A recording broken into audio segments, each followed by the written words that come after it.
ఈ మంచి శుక్రవారం అంటే గుడ్ ఫ్రైడే. ఈ గుడ్ ఫ్రైడే ఎంత విలువ కలిగినది అంటే చాలా విలువ కలిగినది. సిలువకు విలువను తీసుకొచ్చింది ఎవరు అంటే ప్రభువైన యేసుక్రీస్తు ప్రభువారు. హల్లెలూయా, హల్లెలూయా. మనం ఏ మందిరంలో చూసినా, ఎవరి మెడలో చూసినా, ఎవరి ఇంట్లో చూసినా కూడా మనకి క్రాస్ కనబడుతుంది, సిలువ కనబడతా ఉంటది.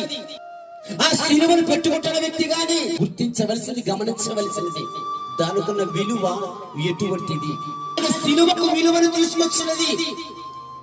ఆ సిలువను మెల్ల చేసుకుంటున్నా గానీ, ఇంటిలో పెట్టుకున్నా గానీ, మందిరం మీద ఉంటున్నా గానీ నువ్వు తెలుసుకోవాలి ఎటువంటి విలువ కలిగినది.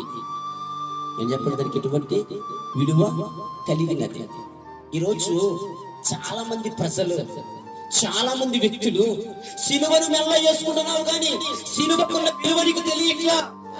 ఏదో మెడలో వేసుకోవడానికి, ముద్దు పెట్టుకోవడానికి రీతిగా ఉపయోగిస్తూ ఉన్నారు.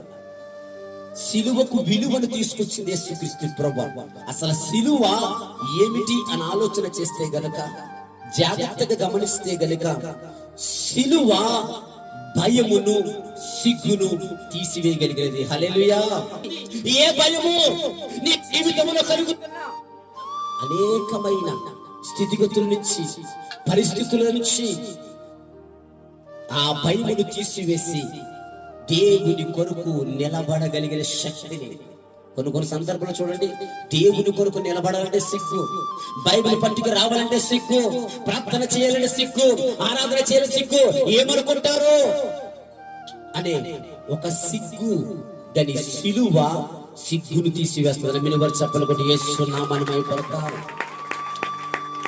మరణములకు ఏం చెప్పండి, మరణములకు, భయంకరమైన హింసకు, క్రూరత్వములకు, భయంకరమైన హింసకు, క్రూరత్వములకు యేసుక్రీస్తు ప్రభువారు సిలువకు అప్పగించబడిన తర్వాత ఆయన భయంకరమైన క్రూరత్వములకు, మరణములకు ఆయన వెళ్ళిపోయాడు. గమనించండి, ఒకవేళ ఊరిపోస్తే ఒక 10లో చనిపోతాడు, మందు తాగితే ఒక గంటలో చనిపోస్తాడు. కానీ ఈ సిలువను ఎవరేస్తారు అంటే గనక దేశ ద్రోహులకు సిలిగేస్తారు. ఇప్పుడు అటువంటి శ్రమను యేసుక్రీస్తు ప్రభువు అనుభవించాడు. ఈ సిలువ మీద ఎన్ని గంటలు ఉన్నాడంటే ఆయన 6 గంటలు ఉన్నాడు. హల్లెలూయా, హల్లెలూయా. సిలువ వేయబడిన వ్యక్తి, ఇది వరక ఒక వ్యక్తి తప్పు చేస్తే ఆ వ్యక్తిని సిలువ దగ్గరికి తీసుకొచ్చేవారు, సిలువలో కట్టేసేవారు. ఈ సిలువలో కట్టబడిన వ్యక్తి 6 రోజుల వరకు తనంతట తన మరణం అయిపోతే పర్వాలేదు, మరణం అవ్వకపోతే 7వ రోజు విశ్రాంతి దినము, విశ్రాంతి దినములోకి అడుగు పెట్టక ముందే వాడి యొక్క కాళ్ళు చేతులు విరిచేసి అక్కడ చంపేసేవారు. హల్లెలూయా, హల్లెలూయా. ఆ సిలువ రాను మీద ఆయన తన వేదనను ఏం చేశాడు, అనుభవించాడు. ఈ 6 గంటలు సిలువ మీద ఉన్నాడు. ఇప్పుడు ఈ 6 గంటలు సిలువ మీద ఉన్నప్పుడు ఆ సిలువకు విలువ వచ్చింది. నమ్మిన వారు చెప్పలు కొట్టి యేసు నామమున భయపడతాం. ఇప్పుడు మనము మట్టల ఆదివారం నాడు యేసుక్రీస్తు ప్రభువు గాడిద మీద ఊరేగించడము, మట్టలు పట్టుకుని హోసన్న జయము అనడం మనం నేర్చుకున్నాం. ఇప్పుడు యేసుక్రీస్తు ప్రభువు గాడిద మీద ఎక్కిన తర్వాత ఆ గాడిదకి ఏమొచ్చింది చెప్పండి, ఏమొచ్చింది, విలువ వచ్చింది.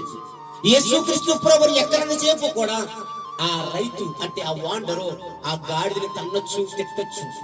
కానీ యేసుక్రీస్తు ప్రభువు ఎక్కిన తర్వాత ఇప్పుడు తనడానికి గాని తిట్టడానికి గాని వీలు లేదు. ఎందుకంటే గనక దానికి విలువ వచ్చింది గనక. హల్లెలూయా, హల్లెలూయా. ఇప్పుడు సిలువకు ఏమొచ్చింది చెప్పండి, విలువ వచ్చింది.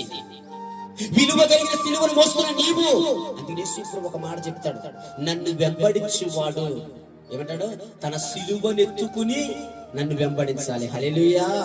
యేసు ప్రభువుని వెంబడించేవాడు తన సిలువను ఎత్తుకుని, తన శ్రమను ఎత్తుకుని ఆయన్ని వెంబడించాలి.